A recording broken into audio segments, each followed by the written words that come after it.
Mr. Swalwell. Both of you have testified that you are not direct witnesses who have spoken with President Trump. However, you are witnesses to a shakedown scheme that others participated in who spoke with President Trump. However, Ambassador Bolton and Mick Mulvaney both spoke directly to President Trump, and unlike you, they have refused to honor our request for them to be a part of these proceedings. Nonetheless, we do know how Acting Chief of Staff Mick Mulvaney feels about aid because on October 17, at a press conference, he discussed the hold on security assistance for Ukraine. Ambassador Taylor, I'd like you to listen to what he said.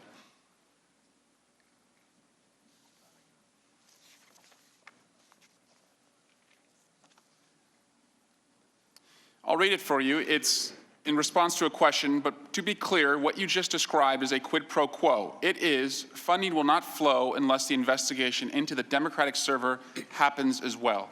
In response to that question, Mr. Mulvaney said, Mr. Taylor, we do that all the time with foreign policy.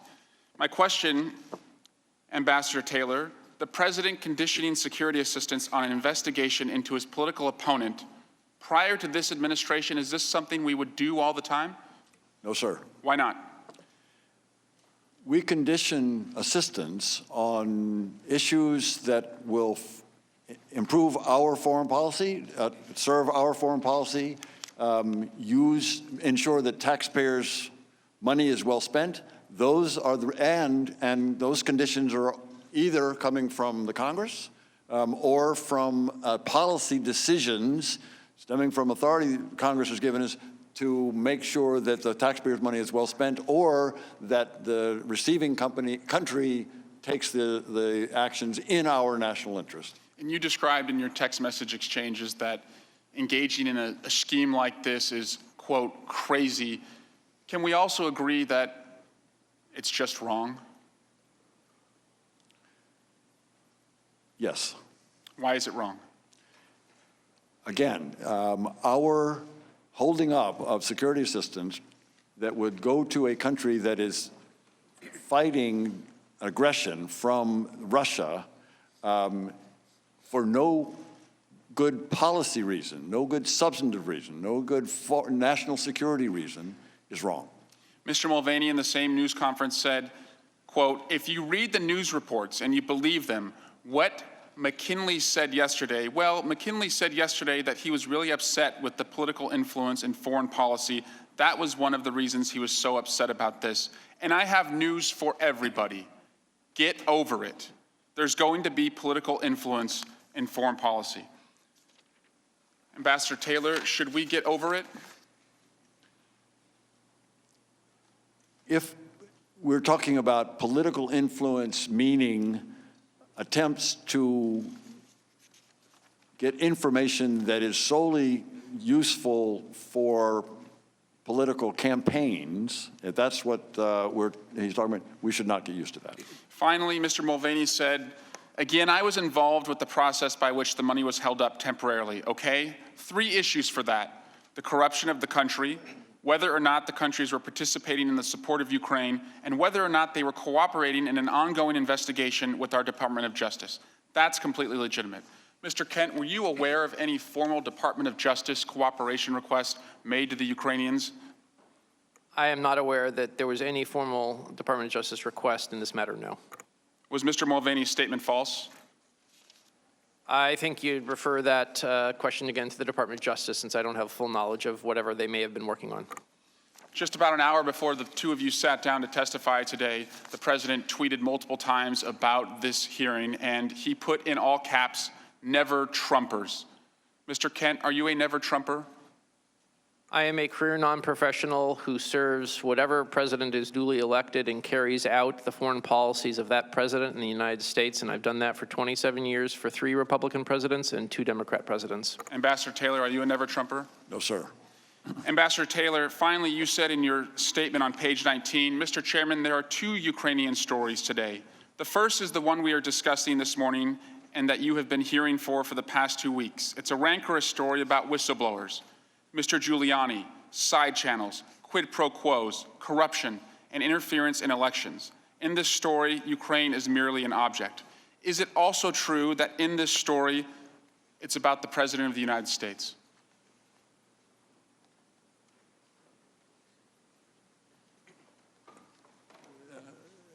Mr. Sawa, I'm here to tell you what I know, and I'm here to tell you what I heard and what I said. And in that regard, I can't answer that question. But what you've testified to also involves the President of the United States. Is that correct? The President of the United States was on the telephone call on the 25th of July. Yes, sir. Thank you. I yield back. Mr. Hurt. Thank you, Chairman. Gentlemen, I appreciate y'all's decade of service. As the fabled Foreign Service officer, Ambassador Ryan Crocker, says, because we have pumps and wingtips on the ground, meaning diplomats, that prevents us from having the need to have boots on the ground, the military. Y'all are an important role in our national security, and thank you and your colleagues. Mr. Taylor, my first questions are to you, and these are questions that are on years prior to your time in the Ukraine, but I'm pretty sure you can answer them. Did the Ukrainians get aid in FY17? Did they get any aid in Any aid. FY17? Yeah. Any? Yes, sir. They did get assistance. And they got security assistance as well. They did. And if I said that number was circa, in military assistance, around 270 million, would that probably be accurate? Mr. Close. King, about right? Yeah. Did they get aid in FY18, Yes, sir. including security assistance? Including security assistance. We've already talked about the javelins, the anti-tank missiles that they were not able to purchase in previous administrations. Have they gotten security assistance in FY19? Yes, sir. Prior to the 400,000 million or so that we're discussing or been discussing a lot here today? They got some previous year, some probably FY18 assistance, but George, you may know. It takes a while once money is obligated to actually reach the country. There were 2 island-class ships that just arrived in the port of Odessa, Sure. And that was with prior year money. So there's about a lag of a year. My point is that we have been supporting the Ukrainians under this administration in order to help them kick out the Russians who invaded their country. Yes, sir. 100%. Ambassador Taylor, you earlier testified that Ukrainian officials did not become aware of potential U.S. assistance being withheld until August 29th. Is that accurate? That's my understanding, Mr. Hurd. Would you find it surprising if a Ukrainian official knew about that sooner and did not contact you? I can answer that. It was only after August 29th, when the political argument, that I got calls from several of the Ukrainian officials. Good copy. Mr. Kent, had you had any Ukrainian official contacting you concerned about, when was the first time a Ukrainian official contacted you concerned about potential withholding of U.S. aid? It was after the article in Political came out in that first intense week of September. Gotcha. So after that August 29th conversation.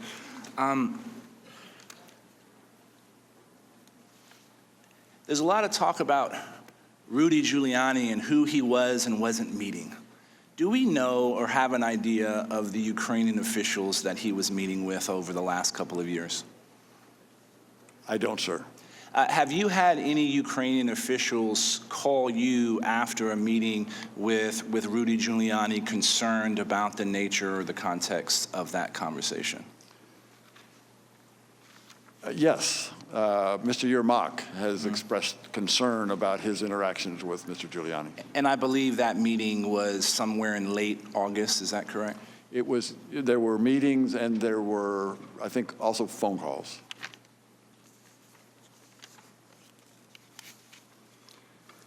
And y'all have talked many times that y'all are still concerned about corruption in Ukraine, is that correct? Sir. Have we seen whatever this anti-corruption statement we wanted the Ukrainians to make? Are you referring to the statement that was being negotiated between Kurt Volker, Gordon Sondland, and Andrei Yermak? Yes. That was not an anti-corruption statement, sir. What was the statement? I think if you go back to the back and forth of WhatsApps that were shared by Kurt Volker, they shared a draft with Rudy Giuliani, and Rudy Giuliani said it would not be acceptable if it didn't mention Biden-Burisma in 2016. But that statement was never agreed to or was never issued by the Ukrainian officials? Is that correct? No statement of that sort was issued, correct.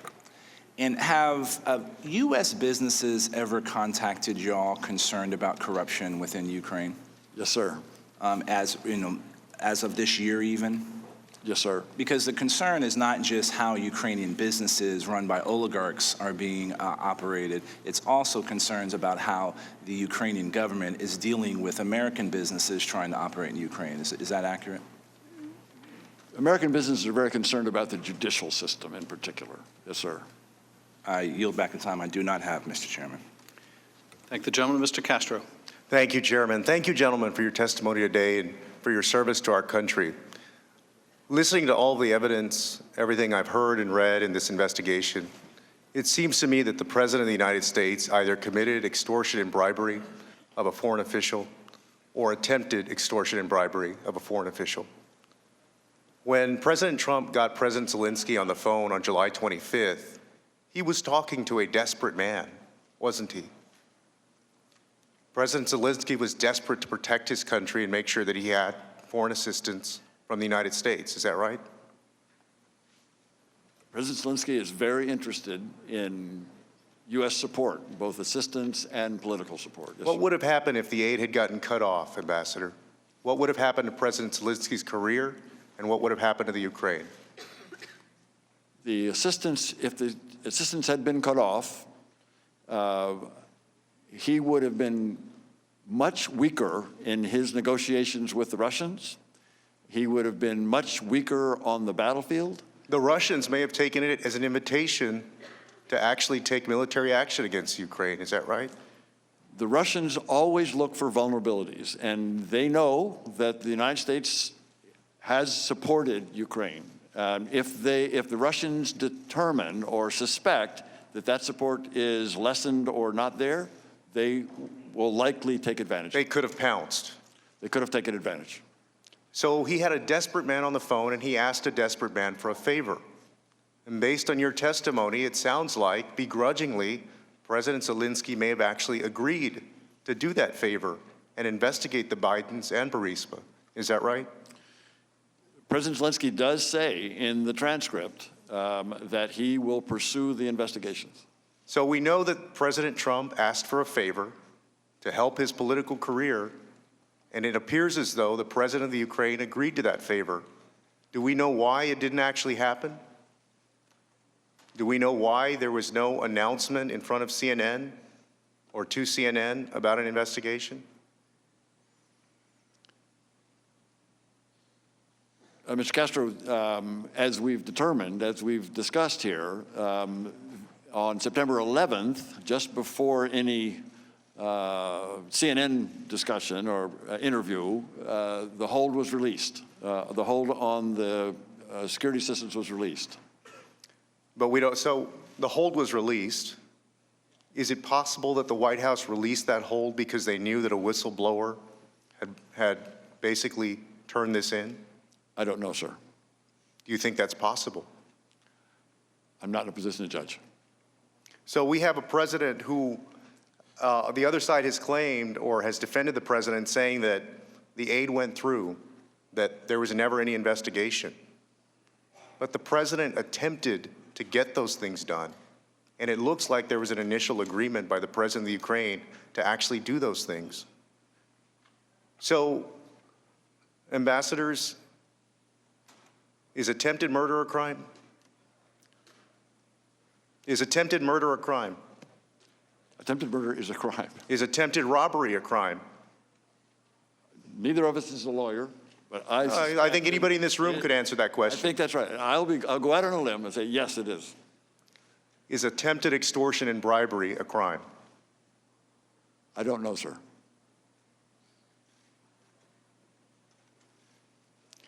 In the minute that I have left, I want you to speak to the nation about what's at stake, Ambassador Kent. You said in your opening statement, you warned about selective prosecutions and a president of the United States going after specific Americans abroad. If this Congress clears President Trump, does it mean that he can go ask another foreign country to investigate another presidential candidate, a member of Congress, a governor, a senator, or any private American citizen doing business overseas? If there's no consequence for a president who does that, then it means there's a green light, doesn't it, for any president to ask any country to go prosecute or investigate an American citizen for political and personal gain of that president, doesn't it? Thank you for the question. First of all, I'm not an ambassador. I'm sorry, Deputy Secretary. I will repeat, I think on principle, regardless of the country, whether it's Ukraine, the US, or any country, the facts of law, criminal nexus should drive investigations by law enforcement officials, and it is not the role of politicians to be involved in directing the judicial systems of their own country or other countries. I yield back, Chairman. Mr. Ratcliffe. Thank the chair. Mr. Kent, in your prior deposition on page 159, you were asked about the president's authority to release an ambassador for any reason. And your response was, quote, "All ambassadors serve at the pleasure of the president, and that is without question. Everybody understands that," end quote. Do you remember saying that? I do, and it's true. The president very clearly has that constitutional authority, correct? He does. Okay, well, most everybody apparently understands that, but doesn't include House Democrats. In the context of this impeachment inquiry, specifically addressing Ambassador Yovanovitch, who I know is a friend of yours, in alleging an abuse of power in a nationally televised interview, a member of this committee said, quote, "It's an abuse of power to remove an ambassador for political reasons because you don't like what they're doing, period," end quote. That's not true, is it? Again, I go back to what I said. The president has the right to have ambassadors serve at his pleasure. Okay, so you agree with me that we shouldn't impeach a president for exercising his constitutional authority? I'm here as a fact witness to answer your questions. Your constitutional obligation is to consider the evidence before you. So when did Ambassador Yovanovitch get recalled from Ukraine? I believe a message was sent on or about April 24th. Okay, certainly well before the July 25th call that's in question here, correct? Without a doubt. Okay, and she had no remaining responsibilities with respect to Ukraine policy for that 3 or 4 months in between, I take it? She is now she was transferred to a teaching slot at Georgetown, where her responsibilities, among others, were to teach a class on Ukraine. Okay, so if President Trump had the constitutional authority to remove her, as he did months before the call, and she wasn't in the Ukraine or have any responsibilities on July 25th, do you have an explanation for why Democrats are calling her as a witness on Friday? I'm here as a fact witness under subpoena, and that's a question you could perhaps direct towards your Democratic colleagues. Ambassador Taylor, we've established that on July 25th, both participants in the call, both presidents, expressly have stated there was no pressure, no demand, no conditions, no blackmail, no corruption. And I asked you again specifically about a quid pro quo even being possible. And I think we've agreed that it wasn't possible, a quid pro quo involving military aid on July 25th, given President Zelensky's lack of knowledge, correct? President Zelensky, to my knowledge, did not have any idea that the security systems was on hold. Okay. So do you have an explanation for why within days of that phone call, when no quid pro quo was even possible, a person who later became a whistleblower walked into Chairman Schiff's staff to discuss what Chairman Schiff's spokesman, Patrick Boland, said were the, quote, outlines of the whistleblower's accusations? I'm sorry, what's the question, sir? Question is, do you know or have an explanation for why that person would walk in a few days later to Chairman Schiff's office? I do not. Okay. Earlier, Chairman Schiff made reference to a colloquy, and for the public, a colloquy is a way for legislators to clarify an important issue to the public. And so without jeopardizing the whistleblower in any way, in an effort to find out, Chairman, what you knew and when you knew it about the whistleblower, I'd like you to engage in a colloquy with me. My colleague will address his questions to the witnesses. I'll take that as a no, you're not interested in a colloquy? Mr. Ratcliffe, you could take it any way you like it, but appropriately, your question should be directed to witnesses. Well, I guess my question to the witnesses then is, when are House Republicans going to find out what House Democrats already know? When are we going to find out the details of the contact between Chairman Schiff and the whistleblower? What they met about, when they met, the number of times they met, the discussions that were had. Mr. Chairman, point of order. The gentleman will state his point of order. Mr. Chairman, the gentleman is questioning the chair, which is not permitted under the resolution applicable to the hearing or the rules of the House or the committee. The efforts to undermine lawful whistleblowing is, moreover, contrary to the law and practice of this committee. And I would like to also quote, Mr. Chairman, I'm not trying to find out the identity. I want to find out the date that this happened. Both gentlemen could suspend. Mr. Ratcliffe has resumed questioning of the witness, so I would just recommend we move on. Chairman, pretty simple question. Are we ever going to be able to find out the details I guess not anything classified Mr. Chairman, today? I'll reserve my point of order. I guess he hasn't resumed his questioning of the witness. Mr. Ratcliffe, your time is dwindling. I suggest you use it. I'll yield back. Mr. Heck. Thank you, Mr. Chairman. Mr. Kent, some people have suggested that the real reason that President Trump's pressure campaign on the Ukraine was to root out corruption in Ukraine.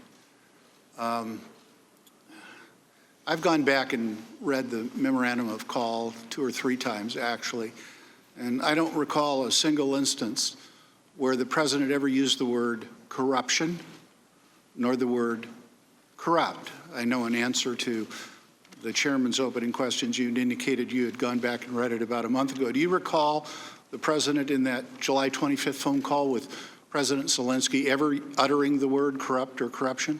I don't recall, but it would be a matter of record now that it's been released. And as a matter of record, he didn't, but he did manage to find time to mention his potential political rival in 2020. You also answered in response to the question from Mr. Himes that you've been working on the issue of corruption literally for decades. I thank you for that on behalf of the American people. And indeed, on October 15th, you testified about longstanding U.S. policy meant to combat corruption in the Ukraine, championed by people such as former Ambassador Maria Yovanovitch. But, Mr. Kent, is it not true that rather than fighting corruption in general in Ukraine, that what President Trump actually did was unceremoniously recall and remove Ambassador Yovanovitch from her post in Ukraine? I would say, first of all, as I repeated before, the president has the right to recall ambassadors. It remains a matter of policy of the United States towards Ukraine to help them overcome a legacy of corruption and creating new institutions. And much of what we've been discussing today, which involved an irregular channel, was a request that went against U.S. policy that would have undermined the rule of law and our longstanding policy goals in Ukraine as in other countries in the post-Soviet space. Those policies which were indeed championed by Ambassador Yovanovitch. You also testified on October 15th in the deposition about fundamental reforms necessary for Ukraine to fight corruption and to transform the country. And you cited the importance of reforming certain institutions, notably the security service and the Prosecutor General's office. Was investigating President Trump's political opponents a part of those necessary reforms? Was it on that list of yours, sir, or indeed was it on any list? No, they weren't.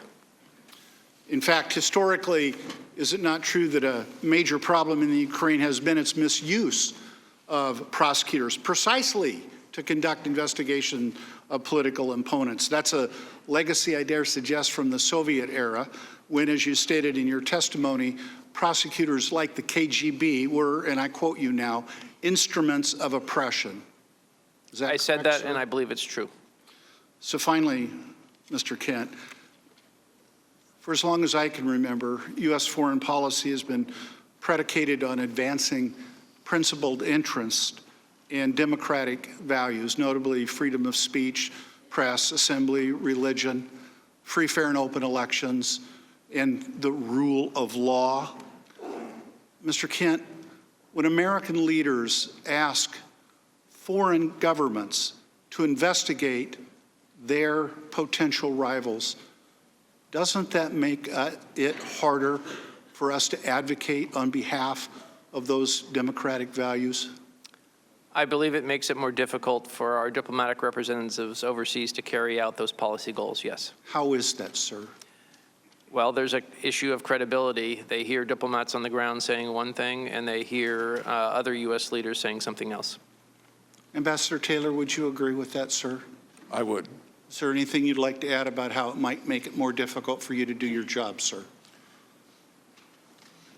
Our credibility is based on a respect for the United States.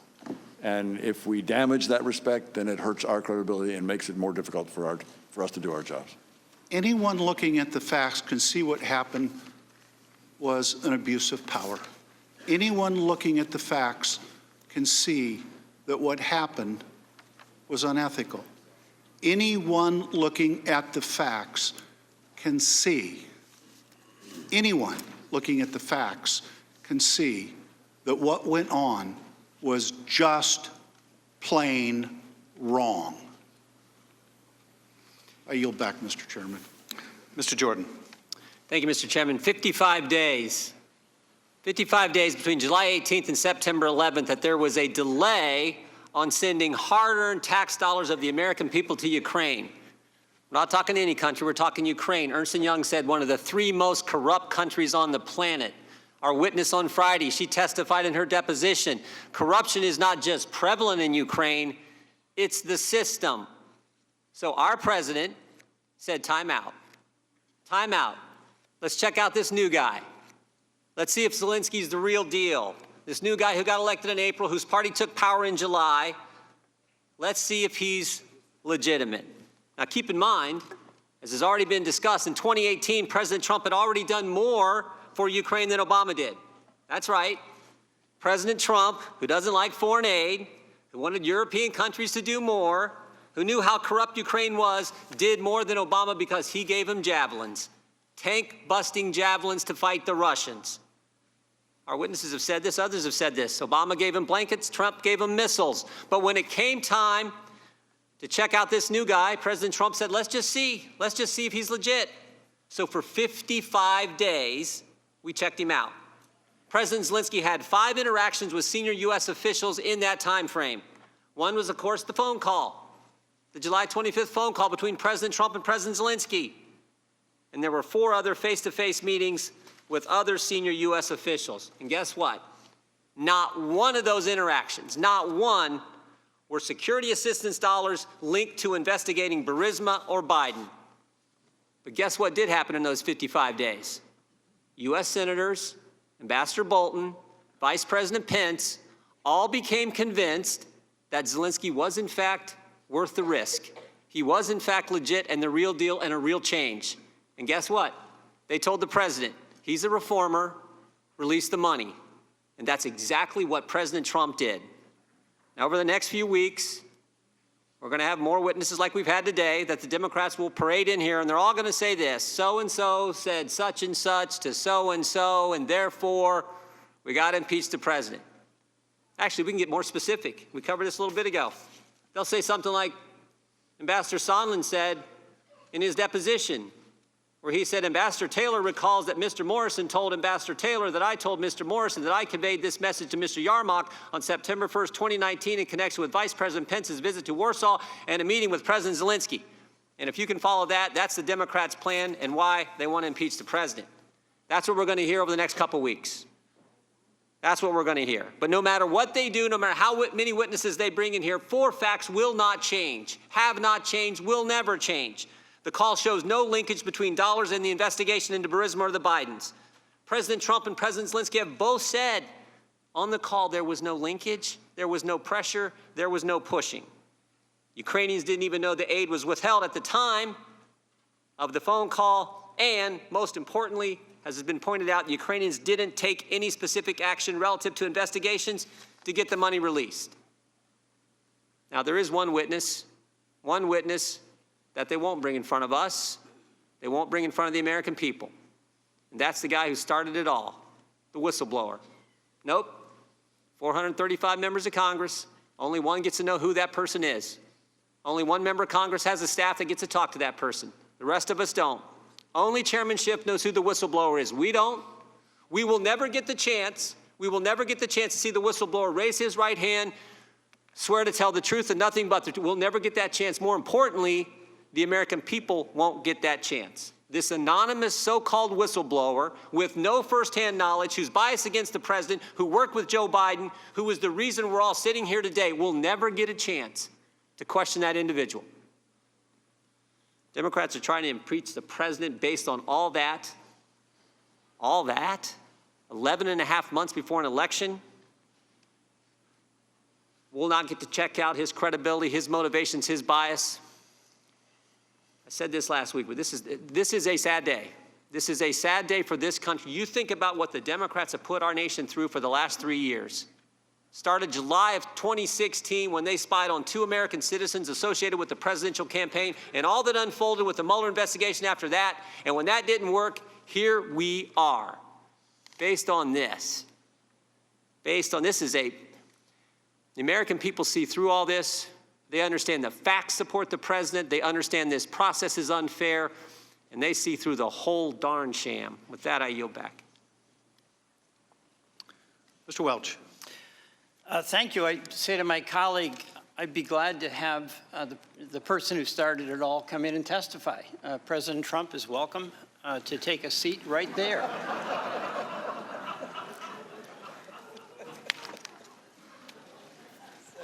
You know, the question here is not a dispute about the enormous power that a president has. The question is whether, in this case, there was an abuse of that power. A president can fire an ambassador for any reason whatsoever. A president can change his policy, as he did when he opened the door for Turkey to go in and invade Kurdistan, despite opposition from many of his senior advisors.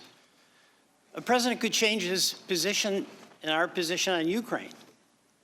But is there a limit? There is, because our Constitution says no one is above the law. And that limit is that one cannot, even as president, use the public trust of high office for personal gain. The law prohibits any one of us here on the dais from seeking foreign assistance in our campaigns. The question for us is whether the use of power by the president was for the benefit of advancing his political interest in the 2020 campaign. And by the way, to my colleagues, if the president wants to attack Joe Biden and his son, he's free to do it, all fair and square in campaigns.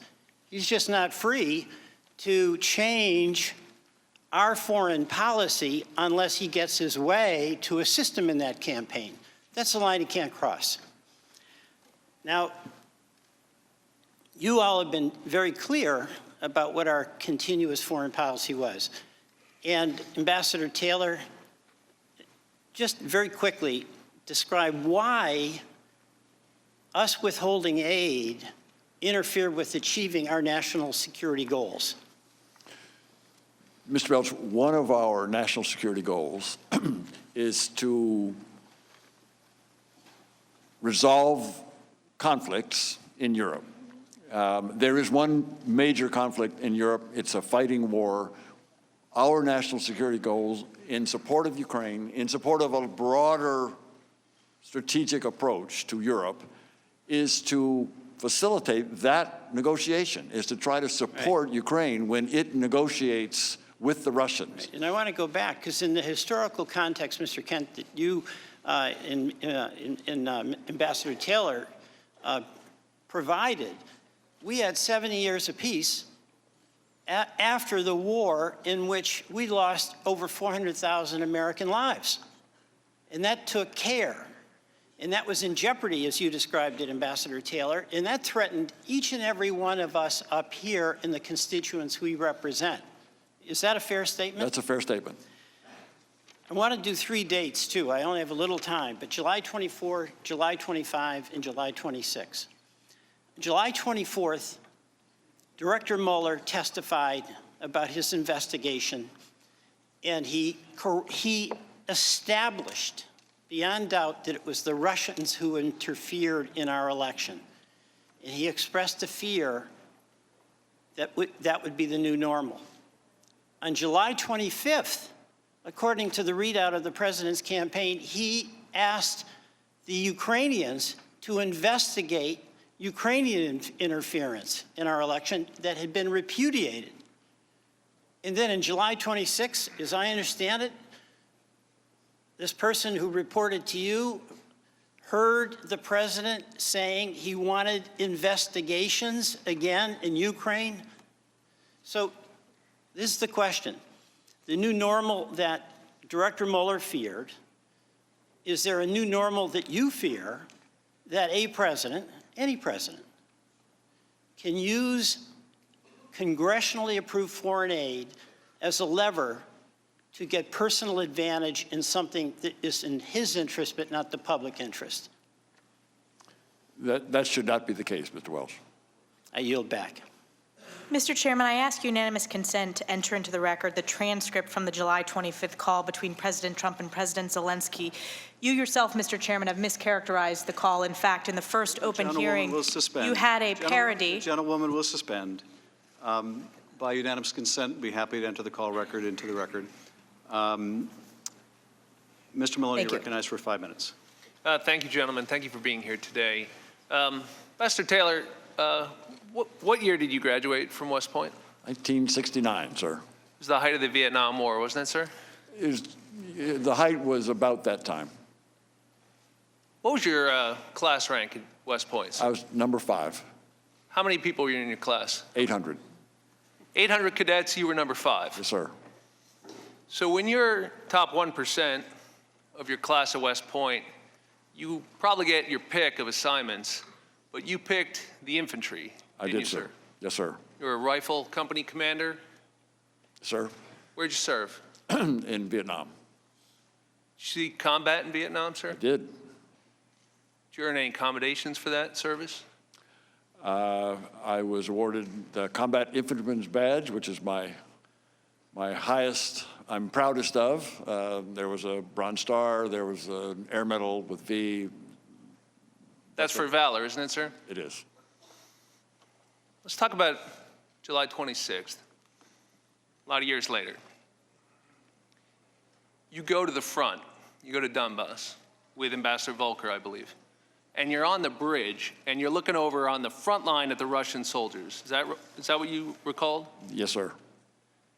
And you said the commander there, the Ukrainian commander, thanked you for the American military assistance that you knew was being withheld at that moment. That's correct. How'd that make you feel, sir? Badly. Why? Because it was clear that that commander counted on us. It was clear that that commander had confidence in us. It was clear that that commander was appreciative of the capabilities that he was given by that assistance, but also the reassurance that we were supporting him. You don't strike me as a quitter, Ambassador, but you threatened to resign, or you mentioned it in your statement. Before I ask you about that, let's just talk about a couple days later, on 1 month later, on August 28th. You find yourself in Ukraine with the National Security Advisor, Mr. Bolton, right? Yes, sir. And you convey to him your concerns. You've testified to this previously about the withholding of military assistance. What does he say to you? He says that he shares my concern, and he advises me to express that in a very special way to the Secretary of State. Now, he's the National Security Advisor, works directly with the President, but he tells you that you should bring it up with the Secretary of State. Yes, sir. Have you ever sent a cable like that? How many times in your career, 40, 50 years, have you sent a cable directly to the Secretary of State? Once. This time? Yes, sir. In 50 years? Rifle company commanders don't send cables, but yes, sir. So the National Security Advisor, who could tell it to the President himself and who shares your concern, says you, the ambassador serving in Ukraine, should cable the Secretary of State directly, and you do so, don't you? Yes, sir. What'd the cable say, sir? It's classified cable. Without going into classified information? Without going into classified, it says security assistance. It's what we've been talking about today. Security assistance to Ukraine at this particular time, as in previous time, is very important. Ukraine, I also make the point that we've also talked about here today, Ukraine is important for our national security, and we should support it. So, Not to provide that would be folly. did you get an answer to your cable? Not directly, no, sir. Do you know what happened to it? Secretary Kent Secretary Kent, do you know what happened to it? tells me that. Yeah, I was on vacation. I was on vacation when his cable came in, but my understanding is it made it to its recipient, intended recipient, Secretary Pompeo. And we know Secretary Pompeo was on the call a month earlier on July 25th. It's not like he's in the dark about any of this. What did he do with it? I honestly can't say for sure what happened with the cable once the message was brought in at the highest level. One other question, gentlemen. On September 1st, you recall a meeting between the Vice President and the President of Ukraine, Mr. Zelensky, in which, right off the bat, the President of Ukraine raises security assistance. And the Vice President, according to your telling, says, I'll talk to the President tonight about that. I'll make a call. Do you know whether the Vice President made that call? I don't know, sir. Do you know what, if anything, the Vice President had to do with any of this? What more can you tell us about the Vice President's role in this? Do you know if he ever raised this issue with anyone in the administration, whether he ever pushed for the release of that security assistance? I can't, sir. I believe, to the best of my understanding, the Vice President was an advocate for the release of the assistance. Thank you. Yield back, Mr. Chairman. Mr. Chairman. Ms. Demings, you're Mr. Chairman, I have a unanimous consent request. The General will state his request. I ask unanimous consent to submit for the record the Politico article on Ukraine boosting the Clinton campaign, authored by Ken Vogel, Without now at the objection. New York Times. That will be entered into the record. Thank you. Representative Demings. Thank you so much, Mr. Chairman, and thank you to both of you for being with us today. Mr. Kent, you said that a president has the right to remove an ambassador because the ambassador served at the pleasure of the president. Is that correct? That is correct, ma'am. Does that removal usually come with the smear campaign of that ambassador by the president? I think the right of the president to make a decision about the president's personal representative, as confirmed by the Senate, is separate from whatever happens outside the confines of U.S. government processes. Do you have any idea why it was important to discredit Ambassador Yovanovitch, what she was not willing to do or to do, why that was important? Well, I guess it probably depends on the motivation of other people, and I am not one of them. The committee's investigation has uncovered a web of shadow diplomacy engaged in and executed by several State Department officials and the president's personal attorney, Rudy Giuliani, and ultimately directed by President Trump. We have heard several ways of describing this shady shadow operation, shadow diplomacy, rogue back channel. Ambassador Taylor, you have described what you encountered as the top diplomat on the ground in Ukraine as a, and I quote, highly irregular, informal channel of U.S. policymaking. You testified that the channel included Ambassador Volker, Sondland, Secretary Perry, and as you later learned, the president's personal attorney, Rudy Giuliani. Is that correct? Yes, ma'am. Both of you have explained that you grew seriously concerned when you realized that the interests of this irregular channel diverged from official U.S. policy and interests. Was Mr. Giuliani promoting U.S. national interests or policy in Ukraine, Ambassador? I don't think so, ma'am. Mr. Kent? No, he was not. What interests do you believe he was promoting, Mr. Kent? I believe he was looking to dig up political dirt against a potential rival in the next election cycle. Ambassador Taylor, what interests do you believe he was promoting? I agree with Mr. Kent.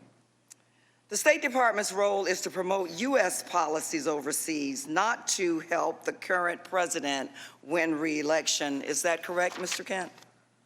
All federal government employees are subject to the Hatch Act, and our actions are supposed to be promoting policy and not involved in partisan politics. Ambassador Taylor? I agree. What is the risk of running a separate channel of diplomacy that is completely outside of normal channels and does not further U.S. policy goals, Ambassador Taylor?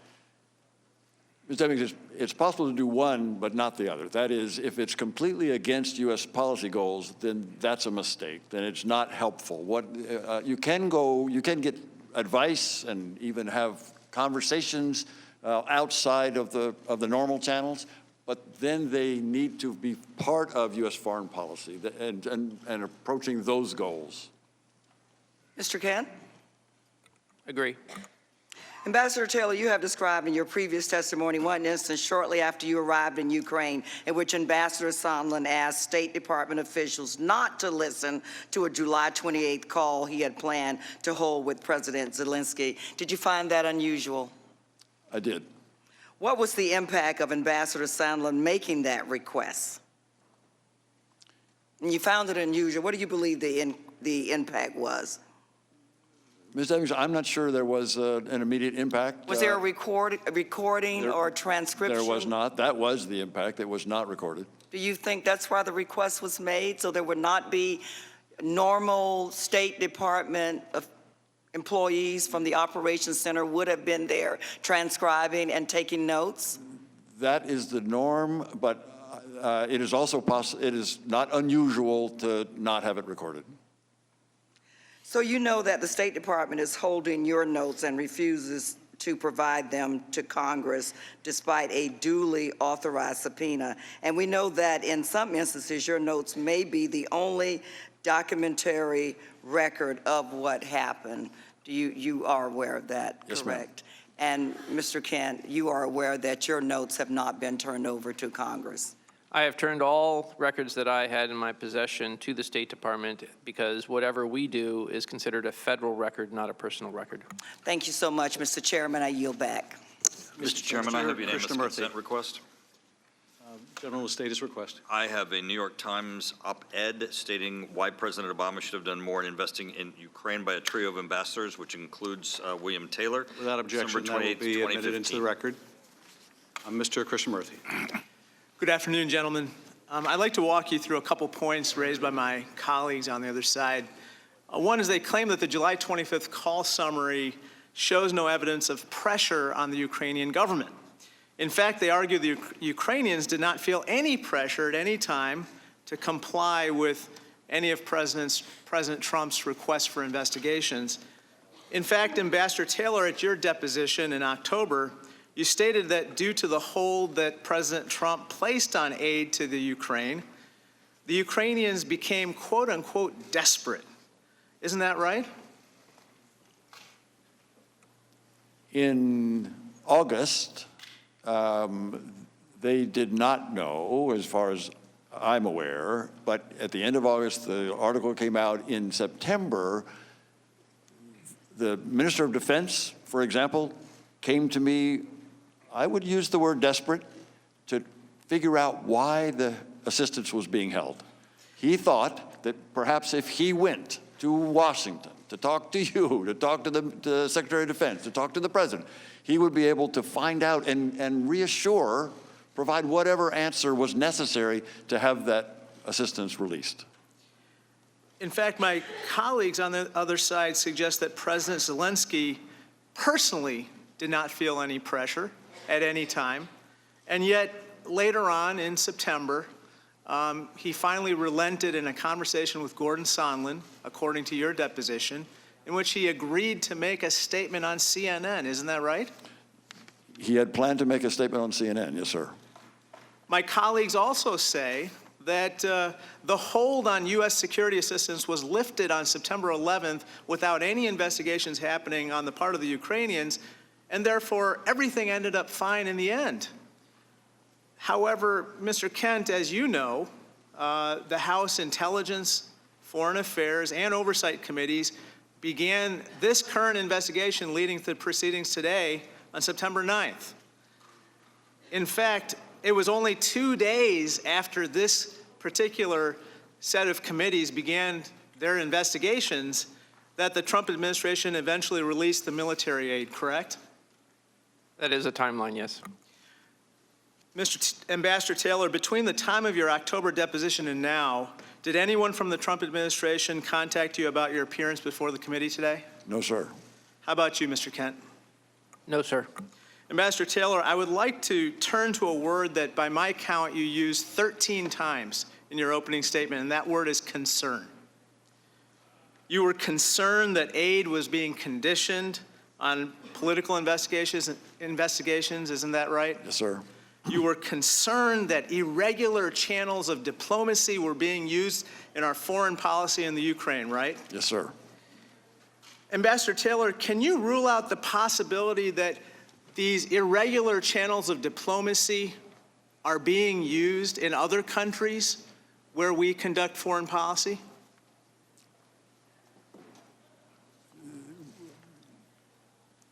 I can't, I've not heard of any other separate channel that has this kind of influence. That is the Giuliani kind of guidance. But you can't rule it out, right? No, sir.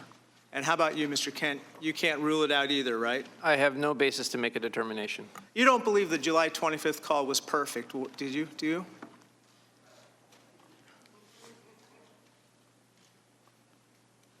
I think some of the language in the call gave cause for concern.